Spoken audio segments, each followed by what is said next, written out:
Olá! Hoje a gente vai mergulhar num tema fascinante, a proteção espiritual na Umbanda.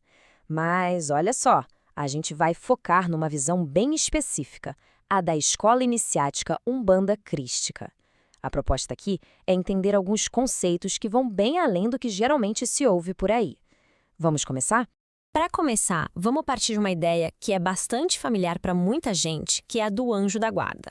Esse conceito serve como um ótimo ponto de partida para a gente poder aprofundar no nosso tema de hoje.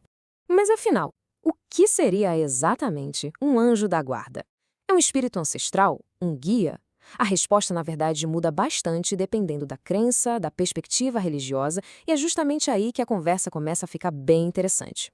E aqui a gente já vê uma diferença bem grande. De um lado, no catolicismo, a ideia é que os anjos são seres criados num patamar superior ao da humanidade, desde o princípio. Já no espiritismo, a coisa muda de figura. A visão é que os anjos são, na verdade, espíritos humanos que evoluíram até a perfeição. Ou seja, um dia eles foram exatamente como nós somos hoje. E é nesse ponto que a perspectiva da Umbanda crística entra e se aprofunda. Ela concorda com a visão espírita, essa do espírito protetor que nos acompanha. Só que ela não para por aí, não. Existe uma outra camada de proteção, algo que é único e fundamental nessa escola. E essa camada a mais é o que torna essa visão tão particular. É uma força que está com a gente desde o nosso nascimento, uma proteção que vem de uma fonte bem diferente da espiritual que a gente costuma pensar. E aqui está o conceito central de tudo, a guarda primordial. O ponto-chave aqui é entender que ela não é um espírito, é uma força protetora que vem direto da natureza. É como se fosse a presença viva dos elementos que formam e sustentam a nossa vida física.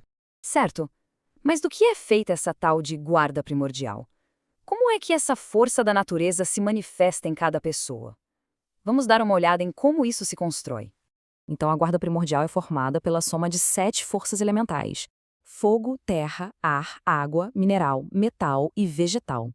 A ideia é que essas forças não estão só lá fora, na natureza, sabe? Elas também vibram o tempo todo dentro de nós, dando suporte para a nossa vida material. Então, para a gente resumir, nessa visão, cada pessoa teria 2 grandes guardiões. Um deles é o anjo da guarda, que é um espírito protetor responsável mais pela nossa jornada moral e espiritual. E o outro é a guarda primordial, essa força que vem dos elementos da natureza, cuidando do nosso sustento e da nossa proteção aqui no plano material. Ok, legal. Mas como é que essa conexão acontece na prática? Como uma pessoa consegue se conectar com essas forças? A resposta está num ritual chamado firmar a guarda, que geralmente começa com a montagem de um altar pessoal. Um altar como esse que a gente vê na imagem não é só um item decorativo, não. Ele funciona como um ponto de foco, um lugar sagrado mesmo, para se conectar com os elementos da guarda primordial. A ideia é atrair essas energias de uma forma equilibrada para o ambiente. E é aqui que a gente vê o abstrato se tornando concreto. Cada um daqueles 7 elementos da guarda primordial é representado fisicamente ali no altar. A chama da vela para o fogo, um potinho com terra, o incenso representando o ar e por aí vai. É uma forma de trazer a força da natureza para bem perto. Além do altar, tem um outro objeto ritualístico que é fundamental nessa história, as guias, que são aqueles colares sagrados. Elas também têm um papel super importante na proteção. Uma guia, dentro dessa perspectiva, é bem mais que um enfeite. Ela é vista como um verdadeiro escudo de defesa. E um detalhe importante: elas precisam ser feitas com elementos da natureza, como sementes, pedras, metais, para que possam funcionar como condutoras de energia. E aqui tem um ponto bem importante que precisa ser feito. O uso das guias não tem a ver com ostentação, com vaidade, como se ter muitas guias significasse mais poder, sabe? É justamente o contrário. O propósito está ligado à humildade, à proteção de verdade, funcionando como um elo de fé. Olha só, essa citação do Zélio de Moraes, que foi uma figura central na história da Umbanda, reforça exatamente isso. A força não está na quantidade, mas sim na consagração, na fé que é colocada naquela única guia, que foi preparada do jeito certo. A ênfase é na qualidade, e não na quantidade. Bom, além dos objetos, a prática espiritual também envolve o corpo. Um gesto importante que é mencionado é o Anjali Mudra. É uma postura, um gesto físico que se faz durante a oração e ajuda a centrar a mente e o espírito. E esse gesto, que parece tão simples, é cheio de simbolismo. Ele representa respeito, humildade, representa o equilíbrio entre as polaridades do nosso ser, tipo a razão e a emoção, e também a união entre o espírito e a matéria. É uma forma de harmonizar as energias internas antes da conexão com o divino.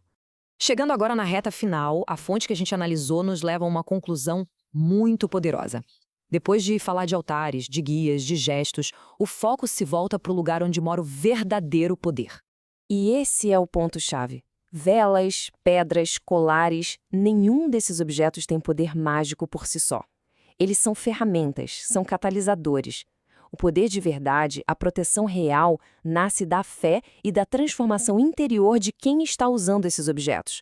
E essa citação final resume tudo perfeitamente. A verdadeira magia, o maior ato de proteção, é o trabalho interno. É transmutar a raiva em paciência, o orgulho em humildade. Essa é a jornada mais desafiadora e, no fim das contas, a mais poderosa de todas. Uma reflexão que, sem dúvida, convida a gente a olhar para dentro.